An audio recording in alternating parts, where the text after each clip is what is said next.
மணப்பெண்ணின் பிரத்யேகமான திருமணம். விவாஹா தி சென்னை சில்க்ஸ். ஆச்சி பாதாம் ட்ரிங்க். ஆச்சி பாதாம் ட்ரிங்க் ஒன்னு வாங்கினா ஒன்னு ஃப்ரீ.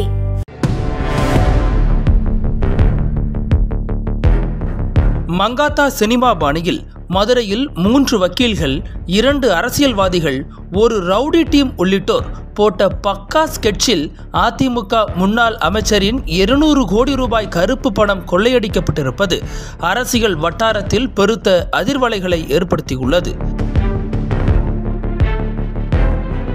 செல்லூர் ராஜு சில இடங்களை விற்று கையில் இருப்பு பணமாக வைத்திருந்த 200 கோடியை மதுரை விளாங்குடி அருகிலுள்ள 5 மாடி அபார்ட்மெண்ட்டின் 5வது தளத்தில் உள்ள வீட்டில் பதுக்கி வைத்திருந்தாராம்.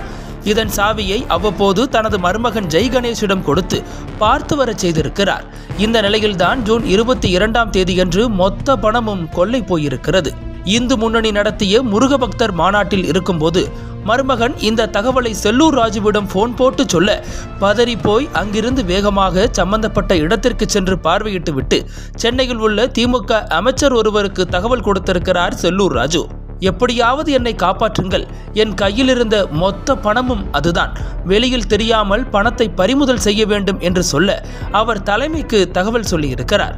அடுத்த நொடி மதுரை சிட்டி காவல்துறை கமிஷனருக்கு தகவல் பறக்க மதுரை கமிஷனர் அலுவலகத்தில் செல்லூர் ராஜுவின் வழக்கறிஞர் டீம் செல்லூர் ராஜு சார்பில் நடந்த சம்பவம் தொடர்பாக 2.5 கோடி ரூபாய் பணத்தை கண்டுபிடித்து தருமாறு புகார் கொடுத்திருக்கிறது. அந்த புகாரின் பேரில் போலீசார் களத்தில் இறங்கி உள்ளனர். அன்றைய தினமே பாஜகவின் முக்கிய புள்ளியான மதுரையைச் சேர்ந்த பாஜக ஆதரவாளர் ரவிக்குமார் தனது சமூக வலைதளத்தில் ஒரு பதிவை வெளியிட்டிருந்தார். அதில் மதுரை மாநகர் பாஜக வழக்கறிஞர்களில் சிலர் கட்ட பஞ்சாயத்துகள் செய்வதும் சட்டத்துக்கு புறம்பான செயல்களை செய்வதும் வாடிக்கையாக உள்ளன. இதை சில பாஜக தலைவர்கள் ஆதரிக்கின்றனர். மதுரையின் முக்கிய அரசியல் புள்ளி ஒருவரின் பல கோடி பணத்தை ரவுடிகளை வைத்து பறித்து சென்றுள்ளனர் இவர்கள். இதனால் பாஜகவுக்கும் RSSக்கும் தான் கெட்ட பெயர் என அவர் கூறியிருந்தார். இந்த பதிவு அதிமுக பாஜகவில் பரபரப்பையும் அதிர்ச்சியையும் ஏற்படுத்த காவல்துறை பாஜக பிரமுகர் ரவிக்குமாரிடமிருந்து விசாரணையை ஆரம்பித்தனர். ஒவ்வொரு நிகழ்வும் அஜித்தின் மங்காத்தா படத்தை மிஞ்சும் அளவுக்கு பல்வேறு ட்விஸ்டுகளோடு இருக்க என்ன நடந்தது என்று நாம் விசாரணையில் இறங்கினோம்.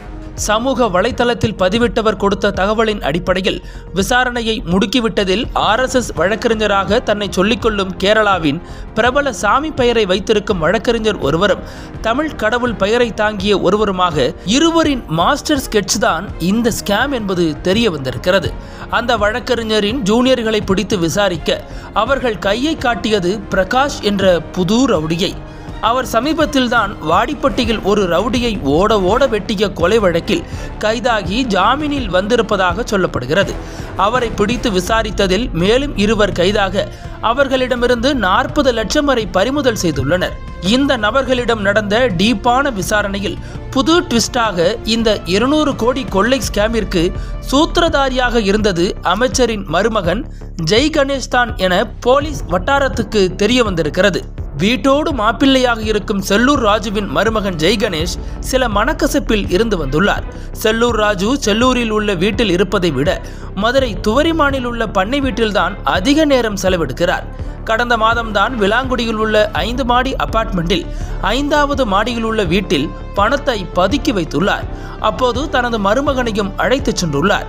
இந்த நிலையில் மருமகன் ஜெய் கணேஷ் வீட்டில் தனக்கு நடந்த சில அவமானங்களை மனதில் வைத்து நம்மிடம் கையில் பணம் இருந்தால்தான் கௌரவமாக இருக்க முடியும், இந்த பணத்தை எடுத்தால் செல்லூராரால் ஒன்றும் செய்ய முடியாது, கருப்பு பணம் என்பதால் திருடனுக்கு தேல் கொட்டியது போன்ற கதையாக வெளியில் சொல்ல முடியாது என திட்டமிட்டிருக்கிறார். தனது நண்பரும் செல்லூர் ராஜுவிடம் 10 வருடங்களுக்கு முன்பு கூடவே இருந்தவருமான வழக்கறிஞரிடம் இந்த விஷயத்தை கசிய விட அவர் அந்த பாஜக வழக்கறிஞர் பிரமுகரிடம் விஷயத்தை பாஸ் செய்ய மூவரும் சேர்ந்து பக்கா ஸ்கேமுக்கு தயாராகி உள்ளனர்.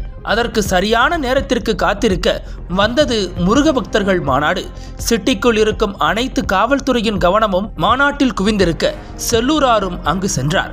இதுதான் சரியான நேரமென்று முடிவெடுத்து யாருக்கும் சந்தேகம் வராதபடி சில ஜூனியர்களும் பிரகாசமான ரவுடியின் ஆட்களும் கதவை உடைக்காமல் சாவி போட்டு திறந்து பணத்தை கொண்டு சென்றுள்ளனர்.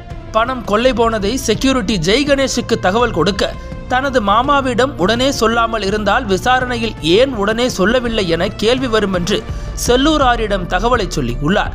அடுத்த நாள் சென்னையில் எடப்பாடி தலைமையில் நடந்த மாவட்ட செயலாளர்கள் பொறுப்பாளர்கள் கூட்டத்தில் பங்கேற்றிருந்த செல்லூர் ராஜுவுக்கு சம்பவத்தில் ஈடுபட்ட நபர்களை பிடித்தாகிவிட்டது, சிறிய அளவில் பணமும் ரெக்கவரி ஆகிவிட்டது என்ற தகவல் வர பதறி அடித்துக்கொண்டு பாதியிலேயே வெளியேறிய செல்லூர் ராஜு நேராக வந்து மதுரை கமிஷனர் லோகநாதனை பார்த்துள்ளார்.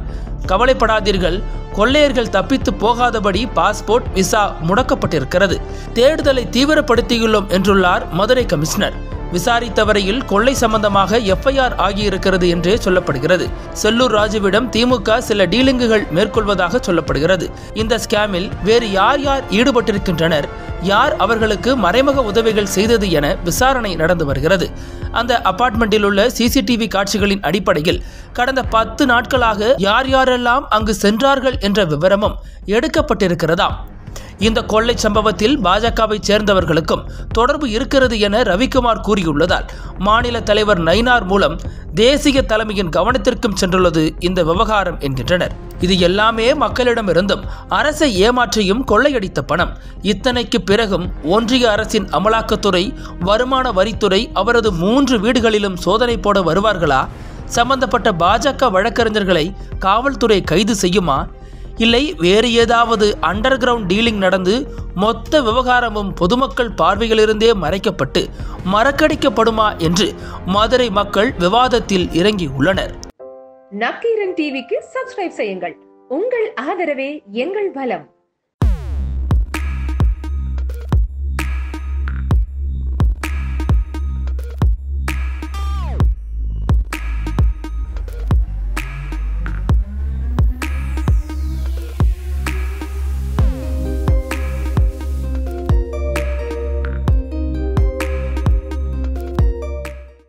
ஆசிரியர்களுக்கு நண்பனாகவும் மாணவர்களுக்கு ஆசானாகவும் திகழும் தேர்வு வழிகாட்டி.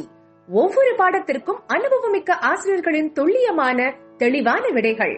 CNC இருக்கு, தேர்வு பயம் எதற்கு? இது தீரன் பப்ளிஷிங் ஹவுஸ் விற்பனை வெளியீடு.